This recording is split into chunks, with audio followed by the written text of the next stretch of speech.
예, 저 경기도 동천시연 정군 김성원입니다. 저희 총리님 어떻게 좀 여독은 좀 풀리셨습니까? 네, 어제도 예, 괜찮았습니다. 예, 어저께보다도 훨씬 표정은 좀 편안해 보이십니다. 예, 감사합니다. 그 지금 태풍 올라오고 있는데 어떻게 좀 대비는 좀 잘 하고 계신가요? 네, 어떠신가요? 아침에 8시 반에 재난안전 상황실에 가서 전국 지자체와 연결해서 점검을 했습니다. 네. 어저께 이제 새벽에 도착하셔가지고 이제 하루 종일 종합 정책 질의를 이렇게 들으셨는데요. 그러니까 저도 좀 같이 듣고 있었습니다. 지금 의원들의 생각이 어떤지 또 정부의 의견이 어떤지 이렇게 좀 듣고 있었는데 아무래도 뭐 저기 총리님께서도 좀 많이 답답해 하실 것 같다는 생각도 듭니다. 이것이 지금 혁신 성장이냐 소득주도 성장이냐 이런 논란에 어저께 거의 하루가 다 간 것 같거든요. 근데 그런 이유가 조금 있는 것 같아요. 제가 봤을 때는 뭐냐면은 우리 이제 문재인 정부가 이제 소득주도 성장을 이제 경제 모토로 삼아가지고 추진을 해 왔었는데 어저께 이제 총리님께서 답변 와중에 혁신 성장을 책임지고 있는 것은 경제부총리고 그 다음에 또 정책실장은 소득주도 성장을 책임지고 있다. 이렇게 말씀을 하셨었거든요. 답변 과정 중에. 근데, 제가 이제 가만히 이제 작년 상황을 좀 복기를 해 보면은 처음에 우리 문재인 정부 경제정책에 있어가지고 소득주도 성장이 거의 대부분 나왔었습니다. 그 소득주도 성장의 기차 아래에 모든 정책이 이렇게 수립이 됐었거든요. 그런데 한 9월, 10월 이렇게 예산 전국이 들어가면서요. 사실 소득주도 성장이라는 단어가 사라졌었어요. 사라지고 혁신성장이라는 단어가 나왔었습니다. 우리 경제부총리 뭐 예산안 그 설명할 때도 그랬었고요. 그래가지고 있다가 보니까 그 다음에 이제 계속 이제 청와대 정책실장하고 그 다음에 경제부총리의 뭐 엇박자가 난다 뭐 이런 언론 보도가 접해진 이후에 올해 한 상반기서부터는 다시 소득주도 성장이 이렇게 좀 전면에 나섰거든요. 그런 면에서 보면은 이것이 정말 이 청와대와 정부 간에 이런 좀 경제 정책의 갈등이 있는 것이 아니냐 이런 좀 합리적 의심을 하게 되는데 그것에 대해서 총리님께서 한번 말씀해 주시죠. 네, 정책의 갈등이라고 까지는 생각하지 않고요. 이제 어느 쪽에 좀 더 전념한다라고 할까요? 좀 더 몰두한다, 좀 더 비중을 두어서 보느냐의 네. 차이는 있습니다. 업무 효율을 위해서요. 그런데 시기적으로 어느 쪽이 더 부각되고 그렇게 보였을 수는 있겠습니다만은 정부 내에서 꼭 정책의 흐름이 그랬던 것 같지는 않고요. 분명한 것은 어제도 하루 종일 많은 꾸지람을 들었습니다만은 정부로서 야당 의원님들과 표현을 같이 하기 어려운 대목들은 있겠죠. 그러나 의원님들께서 주시는 그 우려나 충정은 충분히 받아들이고 있다는 말씀은 드리고 싶습니다. 이제 그런 것 같습니다. 이제 어저께 이제 몇 가지 지표가 나와가지고 저기 우리 자유한국당 의원님들뿐만 아니라 야당 의원님들께서 말씀을 주셨었는데 단순히 그런 숫자를 가지고 말씀드린 건 아니라고 저는 생각하고 있습니다. 단지 의원님들께서 걱정하시고 또 대비를 좀 해달라고 한 적극적인 그런 대비를 해달라고 하는 거는 추세가 그렇기 때문에 이러다가 정말 늪에 빠지는 것이 아닌가 그런 충정 어린 저는 질의라고 생각을 했었거든요. 우리 총리님께서도 다시 한번 그런 의원님들의 그런 질의응답 과정에서 나온 부분들을 잘 유념해 주시길 부탁드리겠습니다. 네, 거듭 말씀드리지만 의원님들의 충정이나 말씀의 취지는 저희들이 수용을 하고 있습니다. 네. 그런데 정부의 책임을 지고 있는 사람이 야당 의원님들과 똑같은 말을 하고 다녔을 때 시장에 어떤 사인을 줄 것인가, 또 그것이 꼭 책임 있는 일인가 등등의 고려는 또 필요하다고 생각합니다. 충분히 그 점은 네. 의원님들께서도 이해하시리라 생각을 합니다. 네. 자, 우리 부총리님. 이게 소득 주도 성장이냐, 혁신 성장이냐, 이렇게 흑백 논리로 하는 건 저는 아니라고 봤어요. 질의 내용이. 답변 과정 중에서 자꾸 흑백 논리로 이렇게 좀 말씀하신 부분에 대해서 발언을 하시는데 그런 것은 아니고 당연히 우리가 지속 가능한 성장을 하기 위해서는 뭐 소득주도 성장이든 혁신 성장이든 포용적 성장이든 결국은 우리나라의 그런 경제를 지속 가능한 성장으로 이끌어야지 되지 않겠습니까? 네. 문제는 이게 51대 49라고 하더라도 어느 중점을 두느냐에 따라서 결과는 크게 차이가 날 수 있지 않습니까? 그런 점에 대해서는 좀 어떻게 생각합니까? 예, 의원님 말씀이 맞고요. 이게 뭐, 우리 의원님들이나 뭐, 그걸 뭐 흡연으로 보신다는 뜻을 제가 드린 말씀은 아니란 걸 먼저 말씀을 드리고요. 그런데 그거를 정책의 이제 방점이나 우선순위 측면에서 볼 수도 있고요.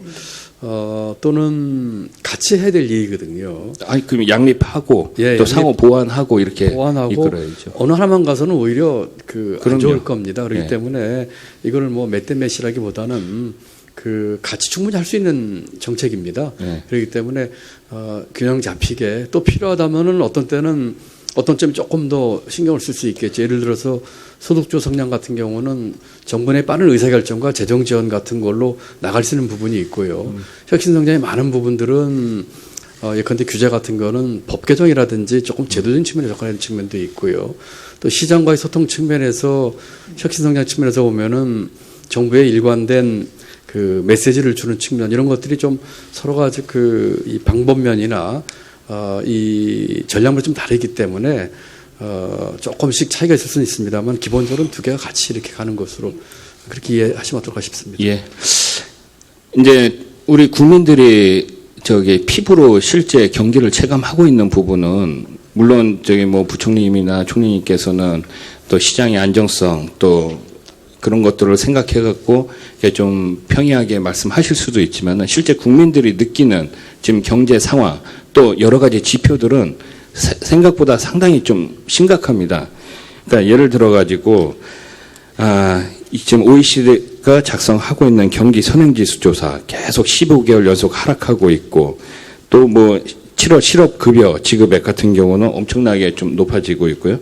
그다음에 뭐 부총리님 잘 아시지만은 뭐 지난 한 해 동안 기업 10곳 중에 4곳이 이익을 하나도 못 냈고 또 최근에는 상장사 30%가 2분기에 어닝 쇼크를 기록했거든요. 단순히 뭐 고용 인원이 500명, 5,000명 이런 숫자를 얘기를 하는 것이 아니라 뭐 부총님 제일 잘 아실 거 아니겠습니까?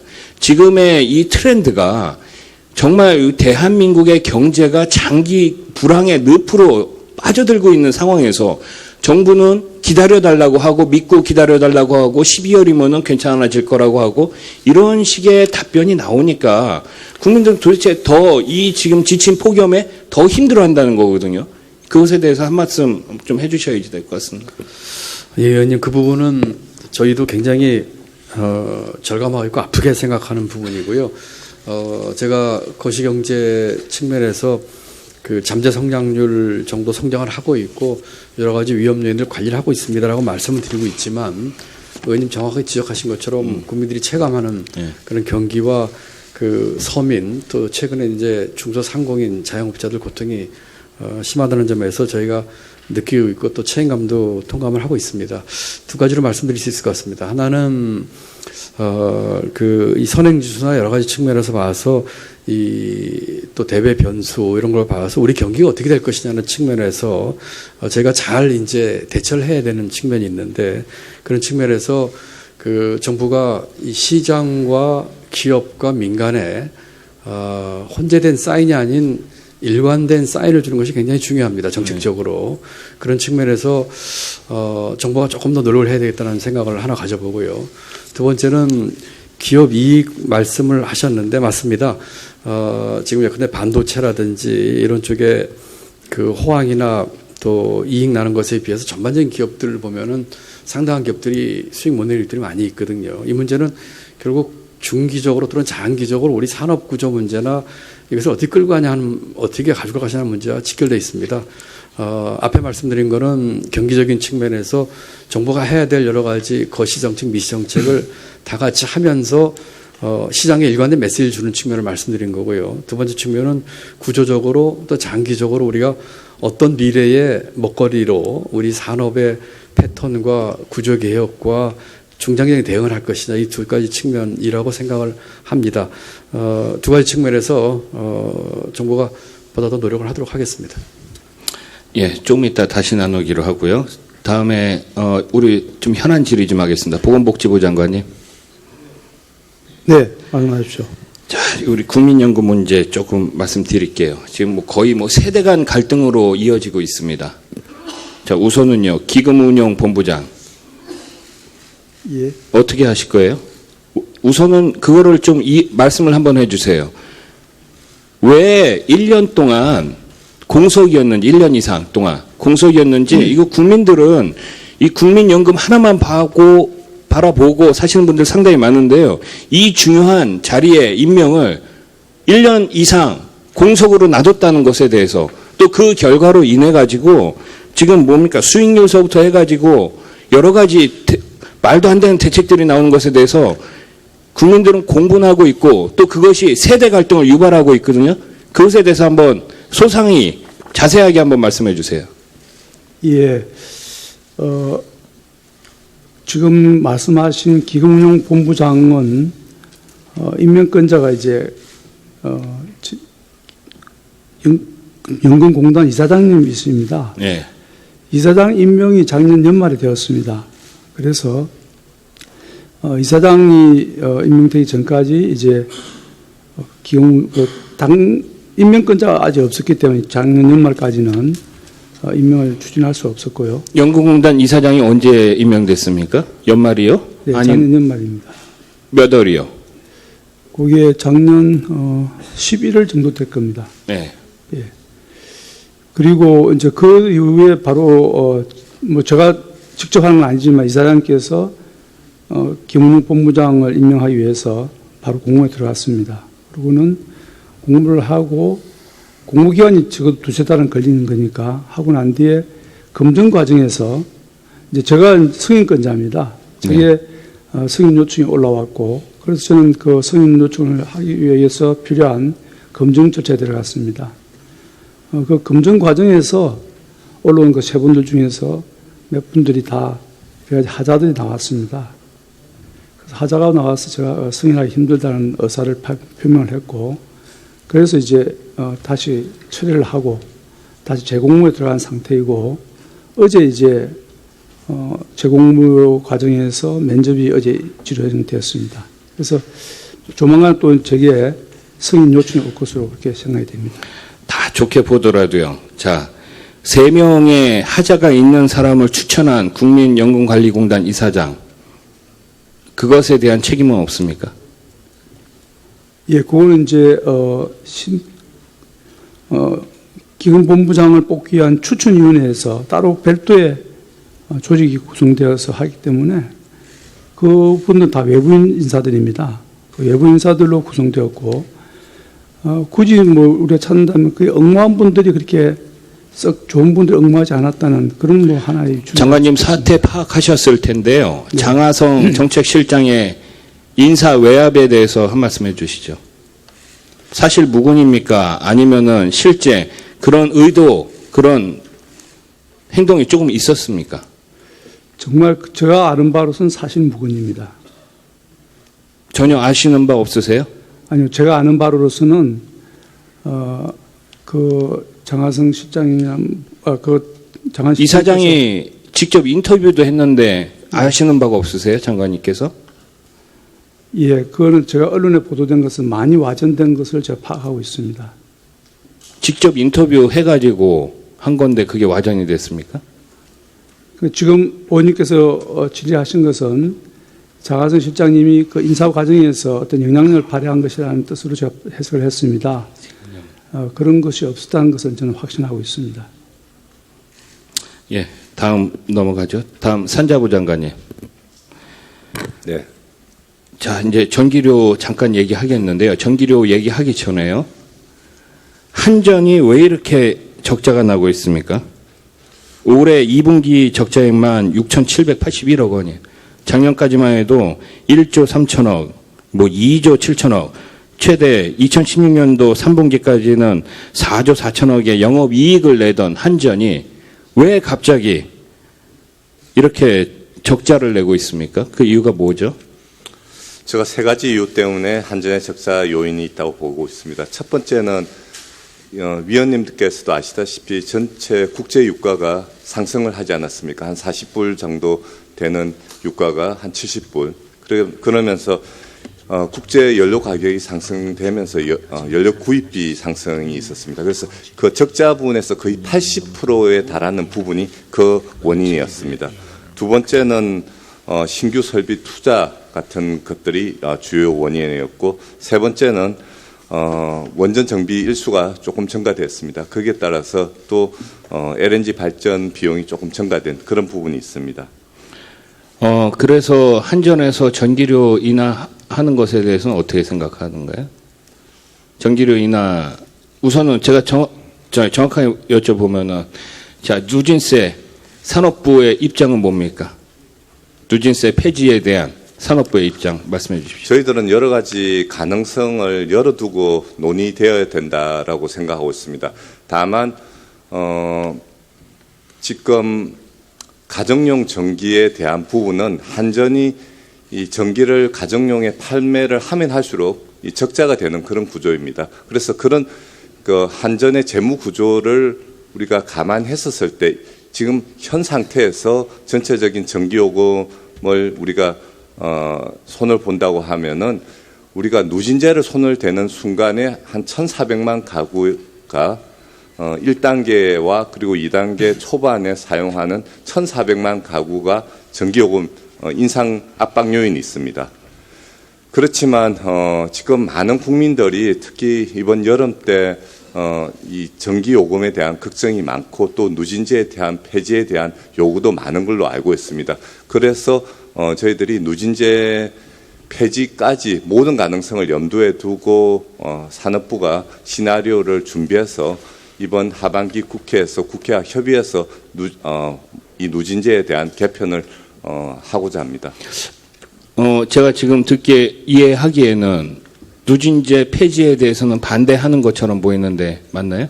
산업부가 폐지를 한다 안 한다라는 그런 입장은 없습니다. 다만 여러 가지 사항이 전개됨에 따라서 거기에 따라서 장단점이 있다라는 것을 말씀드리는 것입니다. 모든 사안에 대한 장단점은 있죠. 그렇지만 지금 뭐 제가 누진제 폐지에 따라서 1,400만 가구가 전기요금이 인상 요인이 있다고 하면은 또 지금은 1,400만 가구에 속하는 그 국민들의 여론은 침묵하고 있다라고 보고는 있습니다. 그래서 이게 본격적으로 논의될 때는 이 전체적인 국민들께서 이 누진제에 대한 제도에 대한 합리적이고 또 공정하다라고 하는 그런 개편안이 나와야 된다라고 보고 있습니다. 예, 알겠습니다. 다음 국토부 장관님이요. 네, 자, 이게 BMW 차량 관련해서요. 네네. 지금 뭐 저희 국토부 대책은 뭡니까? 지금 예.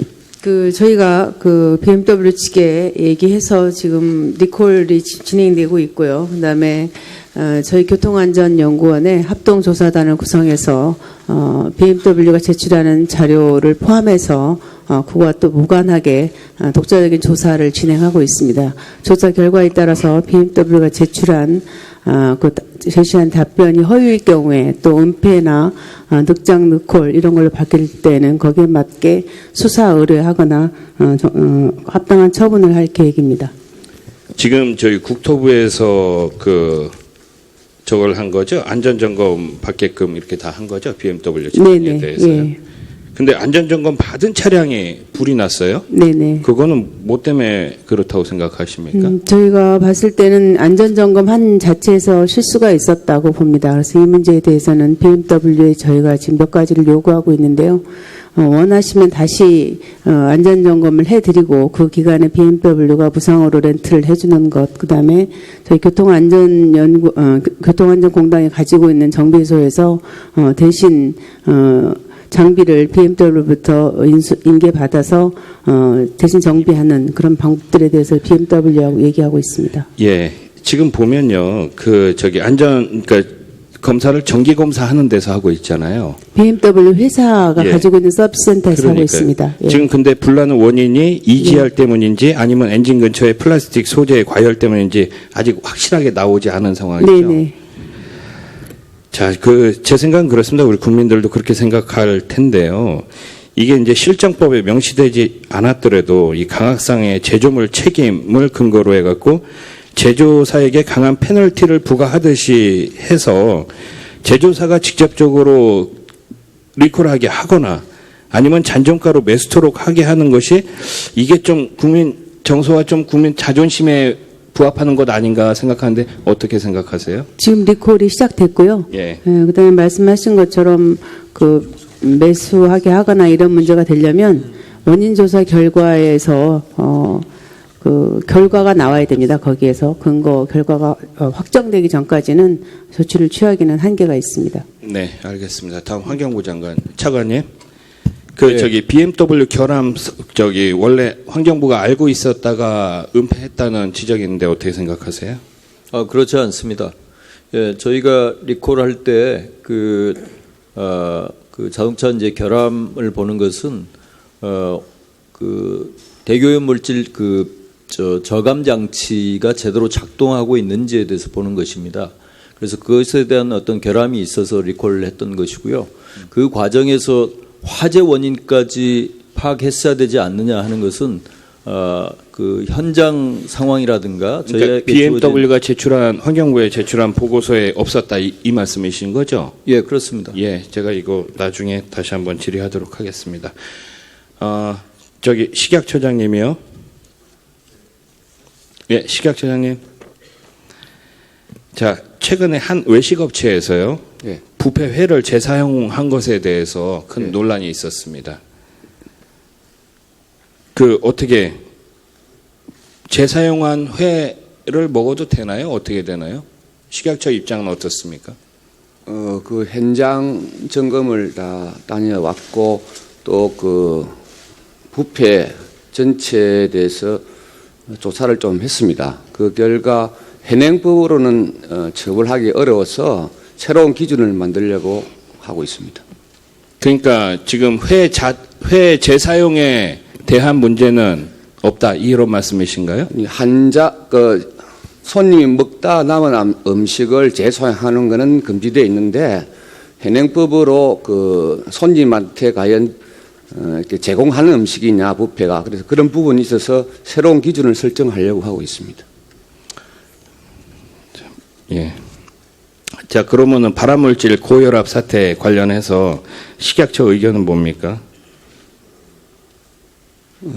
전체 발사르탄 고혈압약이 발암물질이 NDMA가 검출돼서 전체 우리나라에서 그 원료로 사용되고 있는 발사르탄 전수조사를 지금 거의 다 해가고 있습니다. 그래서 1차, 2차에 걸쳐서 발암물질이 나온 부분에서는 해수 지금 하고 있고 이달 말 안에 모든 부분에서 전수조사를 마치려고 하고 있습니다. 그러니까 내가 먹는 고혈압 약이 이게 발암물질이냐 아니냐 이런 거는 좀 빨리 해지되지 않겠어요, 식약처장님? 예, 그거는 그 원료 부분인데 현행 그 외국에서도 그 부분에서 놓쳤다는 부분이고, 그는 유럽이나 미국도 해소하고 있는 실태입니다. 예, 저는 이렇게 하겠습니다. 나중에 저희 보충 질의 때 우리 부총리에게 삼성전자 관련해가지고 좀 질의 드리도록 하겠습니다. 이상입니다. 아주 다양한 문제들을 담당하시는 모든 분들에게 질문을 하시고 시원한 대답을 들으셨는데 시간도 좀 남았어요. 아주 모범적인 사례로 기록될 겁니다. 다음은 존경하는 최이배 의원님. 예.